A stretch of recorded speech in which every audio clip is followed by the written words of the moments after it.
আসসালামু আলাইকুম এভরিওয়ান, আশা করি আপনারা সবাই ভালো আছেন। প্রিপোজিশন, এই ভিডিওটা আপনাকে 20টা প্রিপোজিশন শিখিয়ে দিব। এটা হচ্ছে পার্ট 3। প্রিপোজিশন নিয়ে আমি আরও 2টা ভিডিও করছি। এখানে আপনি খালি প্রিপোজিশনের অর্থ এবং এক্সাম্পল সহ জানতে পারলে আপনি যে কোনো প্রিপোজিশন ক্যাচ করতে পারবেন। ঠিক আছে, এখানে কোন প্রিপোজিশন হবে, 20টা প্রিপোজিশন শিখে যাবেন এই ভিডিওটিতে। চলুন দেখা যাক। অ্যাট, অ্যাট মানে হচ্ছে গিয়া অ বা তে বোঝায়। যেমন আমি এই জায়গাতে আসি, ঠিক আছে, ক্লিয়ার। ঠিক আছে, যেমন হি ইজ অ্যাট স্কুল, সেই স্কুলে আছে, স্কুলে এ ঠিক আছে, হি ইজ অ্যাট স্কুল, সেই স্কুলে আছে, ঠিক আছে, কোনো একটা অবস্থান বুঝাইতেছে, ঠিক আছে, ক্লিয়ার। তারপর হচ্ছে ইন, ইন মানে হচ্ছে ভিতরে, এই জিনিসটা এটার ভিতরে আছে, ঠিক আছে, বক্সের ভিতরে আছে, ইন বক্স, ঠিক আছে। যেমন there is a book in the bag, ব্যাগটির ভিতরে বই আছে, ঠিক আছে, ব্যাগটির ভিতরে কি আছে, বই আছে, একটি বই আছে, ঠিক আছে। There is a there is a bag in the bag, ব্যাগটির ভিতরে একটি বই আছে, ঠিক আছে।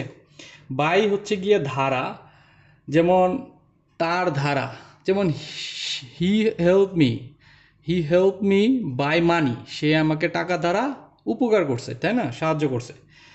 তারপর যেমন এটা এখানে বলা আছে this letter was written by Rafiq, এই চিঠিটি রফিকের দ্বারা লেখা হয়েছিল। This letter was written by Rafiq, এই চিঠিটি রফিকের দ্বারা লেখা হয়েছিল।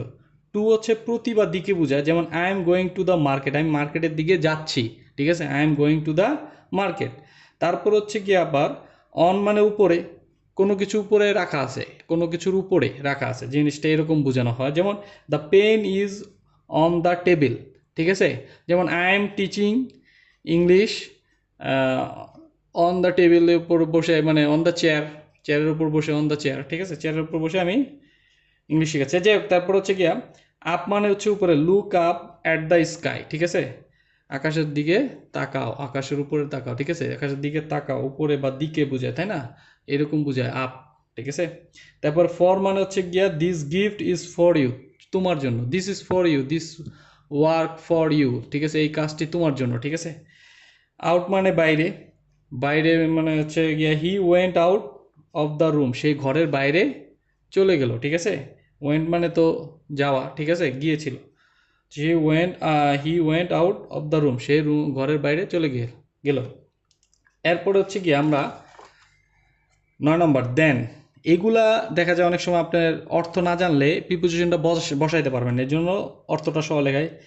দেন মানে হচ্ছে গিয়ে চেয়ে, তার চেয়ে, মানে একটা কম্পারিজন করা হয় না, ওই জিনিসটা হচ্ছে গিয়া he is taller than me, সে আমার চেয়ে বা আমার থেকে, ঠিক আছে, সে আমার থেকে টলার মানে হচ্ছে কি লম্বা, সে আমার থেকে লম্বা।